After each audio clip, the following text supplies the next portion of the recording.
and all to Umami Manga. I'm one of your hosts, Petter, and with me I have my co-host, Patrick. Hey.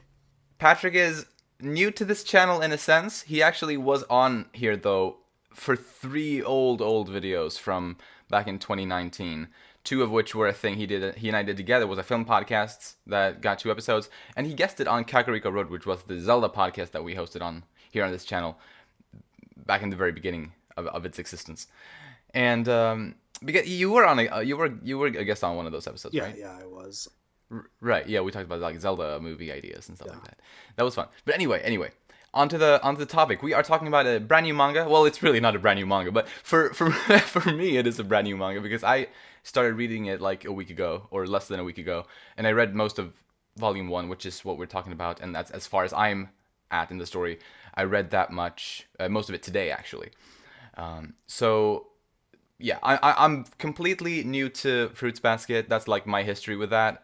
What's your history with Fruits Basket, Patrick? I was introduced to Fruits Basket about like 2 years ago when the new anime started.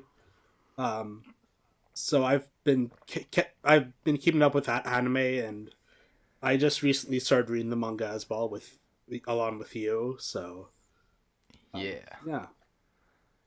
And I've heard a lot of like praise for this, especially from Patrick's from Patrick over the time that he's been watching the anime. So I've definitely gotten like more and more curious about it since then. And I have heard good things about the series also from other ways, but especially from Patrick lately.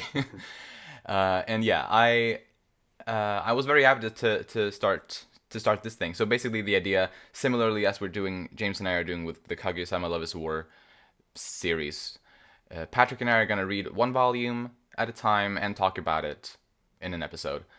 And well, the sort of rough idea right now that we have is that it's going to be 2 episodes a month, and with that it's basically going to be, it's like the series is basically going to last throughout the year of 2021. Yep, the year of Fruits Basket for us anyway. Yes, for sure. And I'm very excited for it because we're going to get into it more later, but I'll just say, like, right off the bat, I was definitely pleasantly surprised by this first volume. Yeah. So, the structure of this episode, would you like to do that? First of all, we're going to run down the characters as they're in the way that they're introduced, like, one by one. And then we're going to go on and talk about the Chinese Zodiac and how that is involved within the story of Fruits Basket, and that's going to be more of the story part of our podcast. And then we're going to wrap it up. Sweet. Yeah, I'm very excited to get into this. So should we just start with Toru Honda? Oh yes, Toru Honda. I mean, I don't feel like it would be wrong to start with anyone else. Yeah. So at the beginning of the story, we meet this girl, Toru Honda, and she lives in a tent. All by herself. Yes. Yeah, that was a really like downer beginning to the volume, but yeah, it definitely brought some interesting stuff. Like we learned that pretty early on. We learned that she supposedly, like, we don't have we maybe it's not like confirmed, but there's pretty good reason to believe early on in the volume that she's got a pretty bad relationship to her, like, the rest of her relatives. Like just the fact that they wouldn't let her in when like her grandfather's house had to be like reconstructed or whatever. Well, it's complicated. Well, yeah, but like at least the way that I saw it back then, like at the beginning of the volume was that, and then even at the end of the volume, she's, the construction is over and like she gets back with them, and like sure, I'm not saying they're necessarily bad people, and sure they haven't gotten a lot of panel time, I guess is the equivalent of screen time in a manga. Yeah. But just what I got from that was that it didn't seem like the best kind of relation like that she has with them. Yeah, I mean, she barely knows them. It seems. Yeah, at the very least, it's a distance relationship. Yeah, right. And that's something I thought was really interesting about this volume. How she got so close to the Soma boys, guys, Yeah, and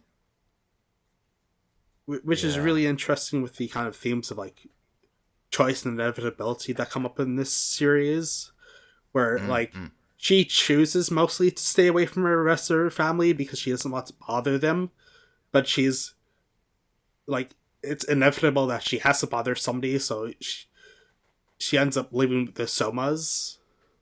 right. Because So, they weren't bothered by her. They ended up really enjoying her presence. Like even Kyo, who was very uh, against her at first. yeah, we're getting a little ahead of ourselves there, but Right. But yeah, I mean, I'm yeah, just saying, like, I don't know. I don't know. It wasn't really like, I will say, like the last chapter of this volume, chapter 6, it really touched me. yeah, And like that was mostly from the point of view of Toru. yeah, Because pretty early in chapter 6, we get to see this like we learn of that like game they played as kids, yeah. called Fruits First basket, Basket. yeah, And how she said, like, when she says like a rice ball could never be part of a fruits basket, like that fucking got to me. Like that yeah, got really emotional for me. And then at the end of it, they call back to that when when she's reunited with the Soma guys. yeah. That yeah, I did not expect the first volume of this series to actually like touch me as emotionally as that chapter did. So I'm very happy with that. Like that's a very very strong and promising beginning to the series Yeah. for me. That's what I was surprised about first when I watched the anime originally. Just the first Mm, few episodes just dragged me into the series right yeah, I away. can totally see that now. And the next, I guess, two characters we're introduced to are Shigura Sama and Yuki Sama. The dog and the mouse. Rat. Oh, There's a rat. difference between mice and rats, better. Oh, I guess so. I guess so. Okay, so the dog and the rat. Sorry. Yeah, you're right. You're right. Uh, Close enough. yeah. Uh, I feel like so far, at least I personally don't have like too much to say about Shigure. Yeah, Shigure. Yeah, there's not too much of him so far. And he's a little bit of a mystery too, because like he was in touch with the head of the family, right?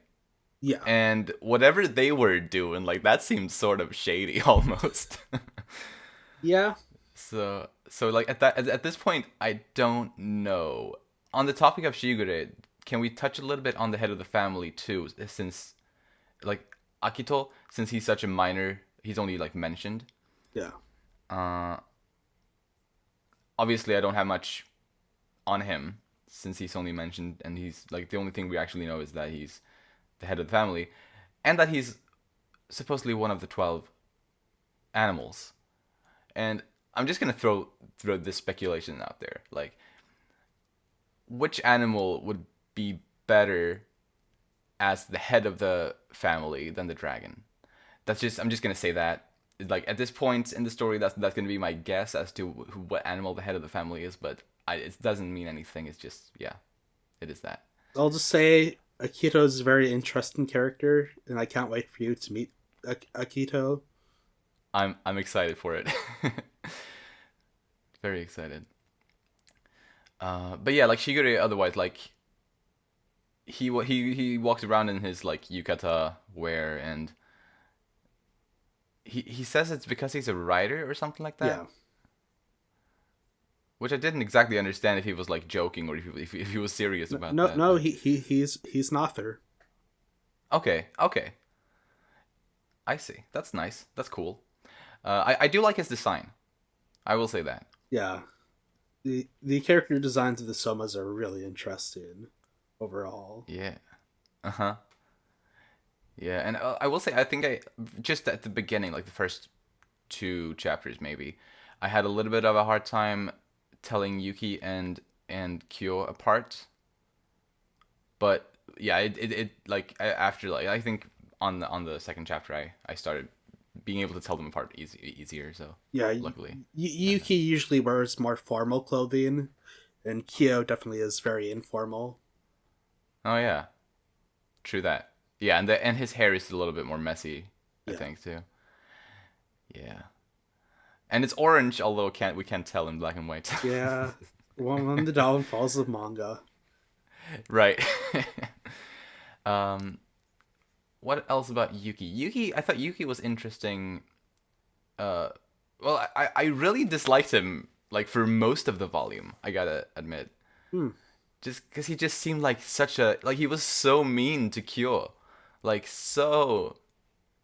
I at least that's how I perceived it, and also knowing about the legend that that Toru's mother told, like about the cat and the rat and Yeah. like all that. But just also just what the actual character uh, Yuki was doing, like how he, I don't know. I didn't like his attitude and the way he treated Kyo. Yeah, his attitude is kind of a character flaw, definitely. Right, Right. yeah, which is totally fair. I just didn't like him early on because I didn't understand why. But then obviously we get the reason that he's kind of like irritated with Kyo because Kyo is so adamant about becoming part of the Zodiac group, you know, or whatever. When he wishes he wasn't part of it, and he, yeah. So with that reasoning, or like getting that kind of backstory and getting into his head like that, I definitely appreciated that. So that definitely made me understand him better, Yeah. and also appreciate him more as a character. Yeah. Because it Um. turns out he's actually jealous of Kyo. Yeah, You know, they're for definitely jealous of each other. yeah. I thought that was like when that was revealed, that was like wow, that's so interesting. Yeah. And before So hmm? and before we move on to the other characters, I think we should talk about Kyoko for a bit. Toru's mother. Yes, please. Um. She she's overall, I think, portrayed in this early volume as a pretty nice character. I think you'd say, right? I mean, Mm. yeah, I mean, absolutely nice, but it Yeah, seems she also had like a bit of a wild side to her. yeah. She had a wild side to her, but Right. But like, absolutely a very nice person. Like, yeah, that's like undeniable. Like the fact that she took care of Yuki by herself from like, sorry, not did I say Yuki? yeah. Toru. I meant yeah, Tori. The fact that she took care of her by herself since Tori was 3 years old, uh, and just like worked so hard for that is really admirable. Oh, Toru. She just can't have anything, can she? Yeah. I, I actually, so there was one thing I picked up on, and maybe I'm just reading way too much into it, but there was one part, I think it was pretty early after Toru had been like welcomed into the Soma house, when there was some talk about, well, she didn't know if they would let her stay, and they didn't, like she was afraid that maybe they would erase her memory for a little bit there. And there was a line, again, it's totally possible I'm reading way too much into this, but there was a line she said to Yuki that was, I'll swear an oath to you, I'll write it in blood and brand myself. And then she kind of says, so quietly, I guess she said, I guess my mom did that a lot. Does that imply that her mother like was like inflicting self-harm on herself? Is like that was just where my mind went when I read that. Um, I don't know. no, it's just more of the like saying that she'll take care of her and that she'll be with it by her side, kind of thing. Okay, cool. Yeah, because I was like a little worried it was gonna like, I mean, for all I know, it's possible it still could, and you're just trying to make it easy on me for now. But yeah, no, I don't know. I had that feeling that it might take a bit of a dark turn in that regard. Like later on, that it would delve into it more, but I don't know. I guess it won't. Uh, but yeah. And then two more characters were introduced to our Toru's friends. Oh yeah, that's right. I didn't actually pick up on the name of the tall girl. Um, Let me make sure I'm pronouncing this right. Um, Arisa Tani. What do they call her though? It's like they have a shortened name for her though. I see. Yeah, I didn't really notice her name being mentioned. Um, but the other one is Saki Hanajima, Yeah. and the only note I took about her was Wave Girl, Oh yeah. Wave Girl because Saki. she's she's got these waves going on or whatever, which was just kind of goofy. But I guess I don't know. I don't know. I'm curious if that's gonna become like more prominent later, perhaps, or if that's just like a weird gimmick with her. Yeah, Uh, there's a lot of like stuff in Fruits Basket that would come off as goofy if you were to like talk about it out of context, or if you're just introduced to it. But it uh-huh. may or may not come up later. That's all I'll I say. mean, yeah, I'm excited for that potentially. Yeah. And I liked Saki's character design Yeah, as well. Uh, just I wanted to mention that. Oh yeah, and I thought it was funny when the what was the tall girl's name again? Arisa. Arisa. Okay, so when she would like challenge Kyo to like the card game, I thought that was really funny. Oh yeah. That was I think probably her like biggest moment, like at least the most memorable parts with her character from this volume to me. Yep, definitely. Um, those two characters are going to stick around for a bit, definitely. So Lovely, be excited lovely. to see I'm more of excited them. to see more of them. And we're introduced to one more character in this volume. Or at least one more character of note. Wait. Did we even talk about Kyo yet? Oh, oh crap, we missed Kyo. Let's talk about him before I Yeah, think yeah, yeah, we yep, get to yeah, go the yeah. one that you wanted Because to. we need to talk about Kyo before we talk about other characters. So Yeah. So yes, he's interesting. I think because um, well, obviously he's interesting. He's one of the main protagonists, but the fact that we have someone that's not an animal of the traditional zodiac,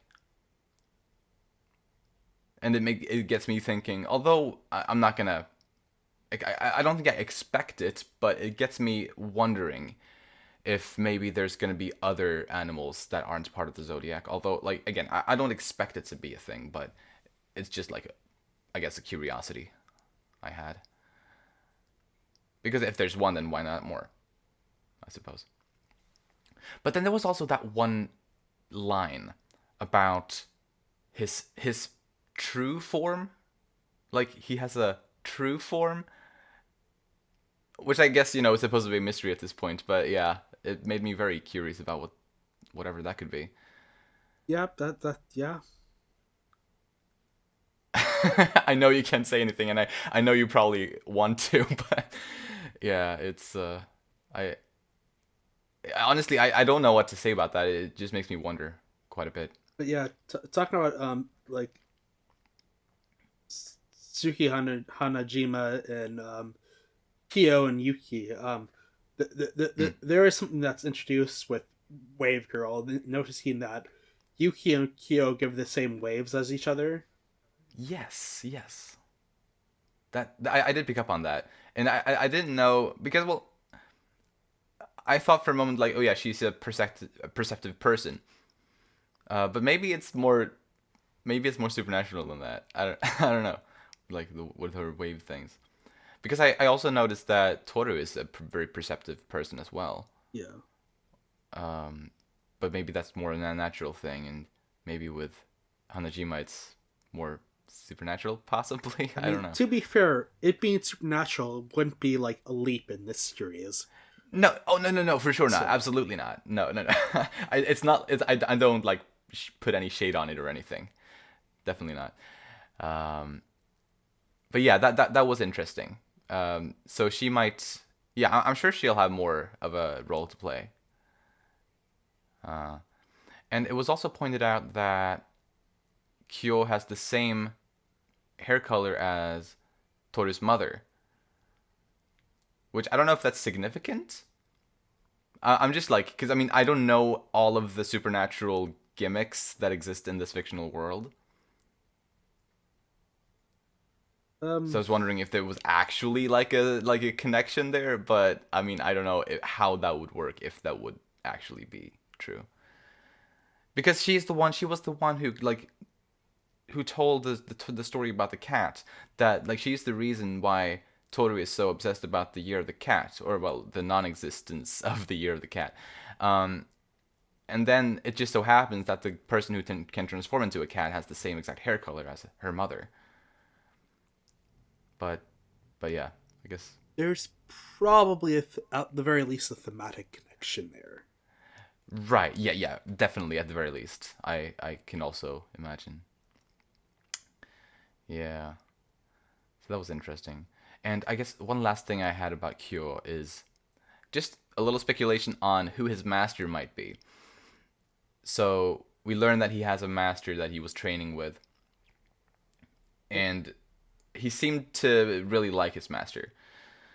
And so my guess, and it's obviously just a guess, I don't have much to go on other than the fact that he seemed to like this guy and that he is also an animal. I think was hinted at. So my guess there is that he's a tiger because it's basically the same as a cat, but that's just a guess. And yeah, we'll see. We'll see when we'll see. Yeah, we'll see. Because also regarding the tiger thing, I also had the thought for a moment that, oh wait, what if his true, like Kyo's true form, quote unquote, was the tiger? But that was only like a thought I had for like a split second. Then I was like, no, if that was the case, then he wouldn't be treated as an outsider the way he is. So his true form is probably something entirely different. Uh, but yeah, like for now, my thoughts are that his master is the tiger. So yeah, All I'll say is, in this series, things aren't always as they first seem to be. fair enough. Fair enough. I'll keep that in mind. But that's all I'm gonna say. Right, right. I mean that's good to know. I appreciate unpredictability in stories. I mean that's one of the big reasons why I'm such a big Attack on Titan fan. But by the way, another thing I like about this series, it's a very like on the surface kind of thing, and obviously nothing that makes or breaks a thing for me. But I am a sucker for stories that have like shapeshifters in them. I don't know why. I've just always had a thing for shapeshifters. Not had a thing that not in like that kind of way, but Better is a furry confirmed. I'm just digging my own hole right now. Uh, let's just leave it at that. I'm happy that there are shapeshifters, I Yeah, guess. I get it. I get it. Yeah. So yeah, that was a nice bonus. Moving on to the I guess the one that you wanted to get into. Shigura Soma. Yes, the boar. That's the boar. And a love interest for Kyo. Or the other way around. Well, I'm not. he, I was very confused there. I guess it is more the other way around. It is very much mostly a one-sided love, at least from what we saw at this point. But Yeah, right. Yeah, he seems to be mostly like scared of her, at least right now. But I can definitely see. I could see it go like evolving into something potentially. yeah, Um, but it was nice seeing some more female characters, especially female characters that are of the Soma family, because that's fun. yeah. And supposedly there's two others. I They mentioned it. I can't remember what if it was two or three others. think there are two others. Yeah, Mm, mm. Oh right, so there were three of them in total, right? Yeah. So yeah, I'm excited for to get more of that later on. But yeah, she was an interesting character. and as I talked about before, things aren't always as they first seem. Her character Mm, is definitely like drawn to look very cute. Yeah. But Yeah, I sh- she's the boar. yeah, I would not have guessed that. Yeah. Like, and Tori wouldn't have either. You know, it was funny, so funny how she was like, "Oh, she's the boar." Like the moment, like after she transformed into the boar, that's when she like tells Shigure, like, "Yeah, I think she's the boar," or like that was And so he's like, funny. that's not how it works. But like, I'm with Tori there. I would not have been able to guess that. I had like these different ideas, like, oh, maybe she's the horse or the ox or like something like that. Uh, After we saw like her more aggressive side, I guess was like that was my Yeah. thinking. Which I guess boar sort of makes sense with that, but I guess boar didn't come to mind there. Yeah. Fair enough. I was born in the year of the boar though, so I guess I should feel some kind of connection to her, I suppose. Yeah, I was born in a year. I don't know. I think I think you were born in the year of the rat. I'm not entirely sure, but I think you were. Hmm. But I guess we can look this up afterward Yeah. after the recording. Uh, We but will yes, confirm next episode. exactly. Yeah, that's we're probably gonna forget, but we'll definitely try to remember that. Yeah. Anything else? There weren't any other significant characters, probably. Yeah, but since we're gonna move on to the Chinese Zodiac soon, and Yes. the general outline of the story and families in this series, Yeah. Toru was born in the year of the dog, Oh yeah. but she wished it was the year of the cat instead. She felt really bad for the cat in this story that her mother told her. So, yeah, there's that. Yeah. That is definitely a thing. I'm just trying to like notice if you're trying to give me like really vague hints about stuff, which you probably are to a degree, and I'm like everything's just flying over my head. But I'm sure like after I read through the whole thing, after we've done all of the episodes talking about all these volumes, and when I go back listen to this episode, I'm just gonna understand all of the little things. I'm gonna be like, oh, that was so obvious, even though obviously it wasn't. But as someone who knows, I'm sure it is. That was more me just being like, this is what she believes, really, but like, what her Right. inner feelings are, which Turo's inner feelings are very important to this series. But Gotcha. Yeah, I mean, I bet they are as the main protagonist. Actually, there were a few things. If we could just backtrack slightly, I had a few points about Toru since okay, we are sort of on her topic right now. yep, Anyway, um, the kind of like the thing about like as a kid we don't choose our family. yeah. You know, you're born into whatever family you're born into, and you as a kid you don't have a choice in that. Oh, I like where you're going with this. I think right. uh, that's something that I felt strongly with her. You know, where in this volume was very much about that. Where in chapter one, she's basically without a family, but she finds the Soma house, and she over the course of the volume, pretty much, she gets close to those people, and in chapter six, she has to leave, and just how everyone feels about that at the time. It really is like that they really are the family that she chose, like her new home, her Yeah. the people where she belongs, and that's something that touched me. Like I really enjoyed that part. Anything else about her? Yes, the just the gag, I guess, when Yuki mentions his secret base. Yeah. And in Toru's mind, when she imagines the secret base, it's like just like secret chimney, secret cannons, secret toilet. Like it's just so funny, so dumb. I really thought that was hilarious. And then it's revealed his secret base is just like a garden he's planted. Yeah, that was really nice. Actually, really enjoyed that. This is such a sweet story. Thank you for forcing me to get into this. Yeah, sweet story. Yes. uh oh. Uh, Anyway, well, moving on. yes. Yes. Um, so the Chinese Zodiac is a very like integral part to the series story, especially Mm, when it comes to the connections with the Soma family. right. Um, essentially, the Chinese Zodiac is like revolves around 12-year time span where each year is a certain animal like dog, cat, dog, rat, um, ox, etc. Mm, And well, the years aren't necessarily involved with the characters so much. Like a character doesn't necessarily have to be born on the year of like the rat or whatever to be a rat, but gotcha. Mm, at least the idea and mythology behind it, especially with like the god creating all of these animals and like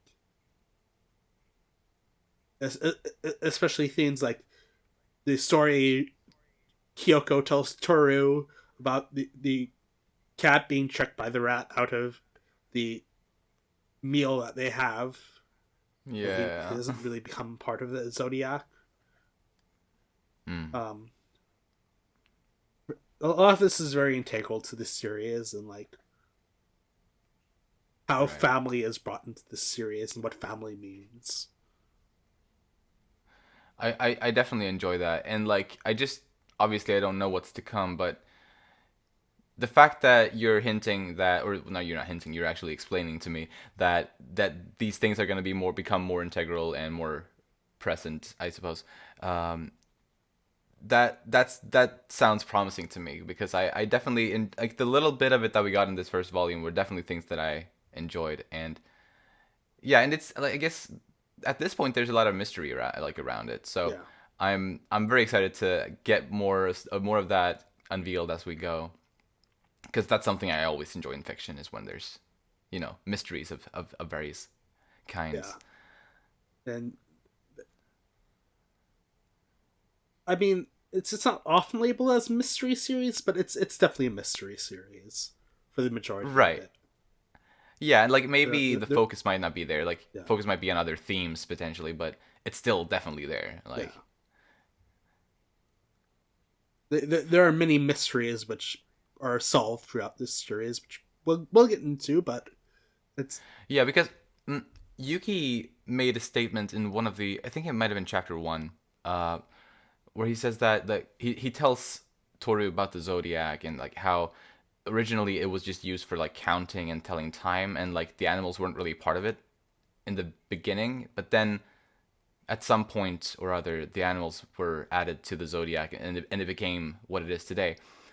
And I'm just wondering like if that might be significant later on, and we're going to look back at that and be like, oh, that was a little bit of a teaser build up to something potentially. Obviously I don't know. I'm not going to confirm nor deny that. Of course, yeah.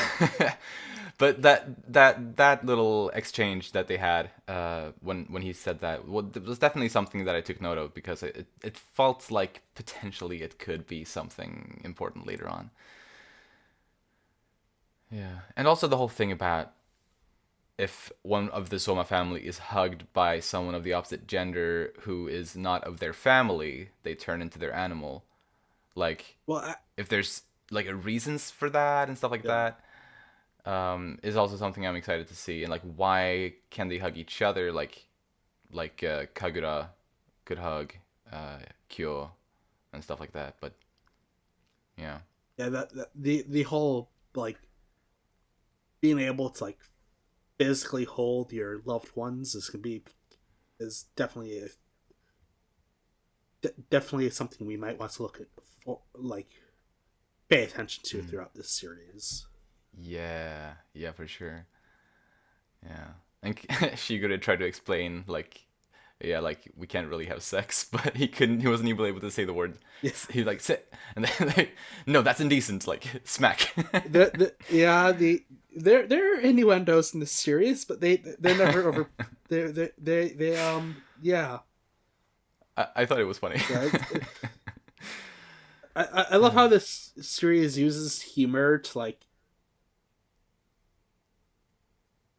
make it feel more natural, Mm, because there are a lot of dark themes, especially in this, even in this first volume, which right. could very well fall into very melodramatic lines, but there's definitely a sense of levity throughout this series with the humor that the characters Mm, just interacting create. yeah, definitely. I really liked I actually really liked the balance of that.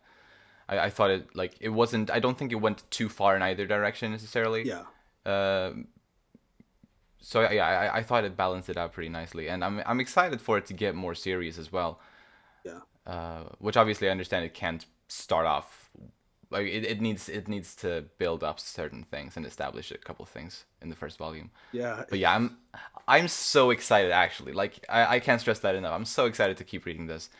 And yeah, thank you, Patrick, for for suggesting I would start this and that we're doing this podcast because I think talking about it with someone else who's like a big fan is very very fun. Yeah, yeah. It's gonna get more and more fun as we go on. Awesome. I have one question for you since I feel like we're closing in on the end of the discussion here, but were there any significant changes that you noticed compared to the part of the anime that is based on this first volume? I mean, nothing too significant in the recent readaptation of it. Mm, Um, I don't know about the original adaptation. I haven't seen it yet, but right. um, there are a few like added things that don't really change the story so much as just make it so they could like pad out a whole 22-minute episode with the story, like its own story, Gotcha. But Mm-mm. nothing too I see. dramatic that you'd like be like, how dare they change this? Okay, I see. Yeah. So you'd say at least based on the first volume, what you know about that, that the new anime adaptation is a pretty faithful adaptation. Yeah, Nice. I actually read something about the the writer and illustrator, like the creator of Fruits Basket, the yeah, manga, that she had like when they were making the first anime adaptation, that she got into some sort of conflict with like the director or something like that, and that she doesn't really like that adaptation much. yeah. Apparently, it's what I read at least. From what I understand, she didn't like how it like leaned very heavily on the comedic aspects of the series.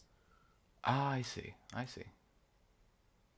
So they didn't end up finishing throughout the whole story. They only went up to like where they go up to the first season in the new series, and they kind of bring it up to a really abrupt ending. Oof. I understand, Ah, damn. but But hey, yeah, at least we're getting the new adaptation. yeah, which is really weird because the original creator, I can't recall her name off the top of my head, but was essentially like nobody from the old series can come back. None of the voice actors, none of the crew, has to be all new. Whoa. Wow. You know, I respect that. I totally respect that. But yeah, I mean, it is also strange just in general that it would happen in the first place because it's such an old manga at this point, and I feel like most manga series that are made, like especially if they're basing it off of a manga, they take something that's hot, you know, something that's in the time. Yeah, Uh, but yeah, I'm very happy that this one is getting in like a faithful anime adaptation yeah, finally, and I'm definitely gonna watch it after I've read through the whole manga. At least that's how I'm feeling about it right now. yeah. And be introduced to all that great animation and music in that series. Oh, lovely. It's great. Very well. Anything else? I think that's about it for this first volume. I'm hoping the next few volumes will have more to talk about because there will be more to talk about. But Oh, I'm sure. I'm sure. for now, But yeah, I like think in this one, yeah, sorry. In this one, there's like mostly just you know, the characters are established and we kind of, you know, get to know the setting sort of. yeah. So yeah, I'm very excited to keep doing these. Thank you to anyone who watched or listened, sorry, to this. You can find my other stuff. I do things outside of this channel as well. You can find my music on YouTube and SoundCloud under the name Leon Morris. I compose various sorts of songs. And Patrick is new to the channel, sort of, at least under the redo, but he and I intend to keep doing this twice a month if we can keep it up. Hopefully we will. I think we will. Yeah, I think yeah. So 2021 will be our year of Fruits Basket for sure. And so we will see you guys later in the month for Volume 2. Bye bye!